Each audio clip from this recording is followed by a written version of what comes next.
teacher goes against usual protocol when girl is teased. Her plan catches on like wildfire. Kissy Johns is a third-grade teacher at an Atwin elementary school. The Georgia teacher loves her job and loves her students even more.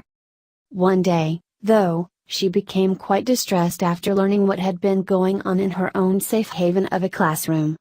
Mrs. Johns found out that one of the girls in her class was being teased, but instead of letting her deal with it herself, she formed a plan that would catch every one of her students off guard. The next day she walked into class and her students' jaws dropped at the sight of her. It was obvious that it wasn't what any of them were expecting. It turns out that one of Mrs. John's students had been wearing her hair in a style known as space buns. One little girl wore her hair like that on Tuesday, but by Wednesday, her classmates were calling her Space Girl.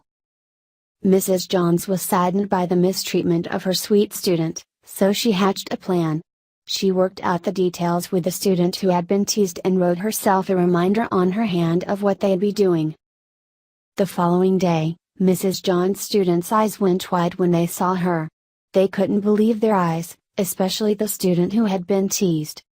She was beaming when she saw me and the students noticed that our hair looked the same. Mrs. Johns posted on Facebook that she encourages her students to be themselves. She emphasized that it's okay to be different. She then quoted Dr. Seuss. "Why fit in when you were born to stand out?"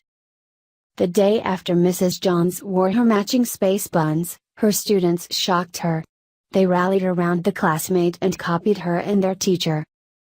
The little point I was trying to make turned into a huge support for my little friend. All the girls in my class are wearing their hair in space buns and even some of the boys got involved.